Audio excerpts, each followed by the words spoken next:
Hi there. Walter Rauschenbusch. His chapter, The Historical Roots of Christianity, taking on the influence of the Old Testament. And he's on page 25 addressing the nature of the gods of the nations around Israel. He says, "Now to all the nations their gods were fundamentally the national gods. Every tribe had its god, and every god had his tribe. Each people relied on the national god to preserve the nation. If the nation suffered some temporary defeat and disaster, the people were either angry with their god because he was inefficient and idle, or they cringed before him because he was angry. But when a nation was annihilated, it meant the collapse of the national faith and religion. Such a nation would hear the scoff of its neighbors, 'Where is now thy God?' This catastrophe of despair and disillusionment, which brought other national religions to the ground amid the wreck of the nations that held them, threatened Israel too. The prophets saved the faith of the people. They even taught the people to rise on the ruins of their national past to a higher faith. The religion of the prophets was not based on local shrines or sacrifices, but on moral law. They asserted that Jehovah is fundamentally a God of righteousness, and a God of Israel only insofar as Israel was a nation of righteousness. The popular feeling was that if the people stood by Jehovah, he was in duty bound to stand by them against all comers. They expected their God to act on the maxim, 'My country, right or wrong.' The prophets denied it. They repudiated the idea of favoritism in the divine government. God moves on the plane of universal and impartial ethical law. Assyria belongs to him, as well as Israel. He would live and be just even if Israel was broken. Israel was not a pet child that would escape the rod. Its prerogative was the revelation of God's will and not any immunity from the penalties of the moral law. The relation of the nation to Jehovah was not a natural right and privilege, but rested on moral conditions. Thus, the same historical catastrophe which wrecked the faith of others lifted the prophets to a higher faith.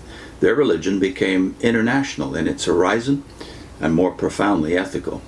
Had their piety previously been narrow in its outlook and ritual in its character, it would now have suffered shipwreck.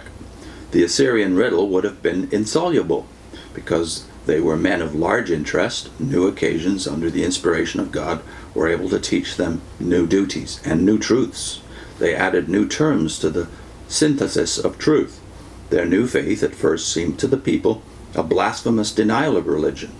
When the events which they had foretold were actually fulfilled, the prophetic books became the support and stay on which the popular religion slowly climbed to new life.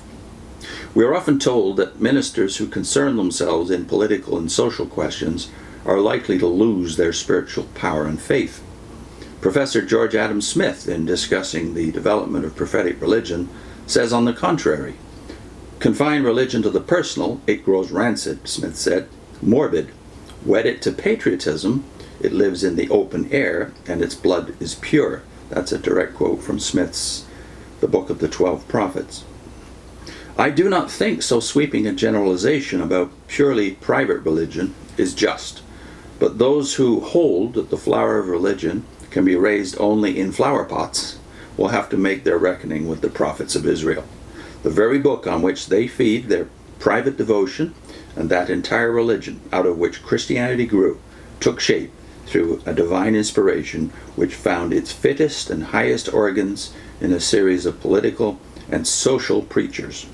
It is safe to say that the ethical monotheism, which has been Israel's invaluable contribution to the religious life of humanity, would never have developed and survived if the prophets had from the outset limited their religion in the way in which we are nowadays advised to limit it. In other words, to so-called private religion, and hiding behind this supposed separation of church and state, which in the Western world, of course, means essentially religion has no voice in the political marketplace.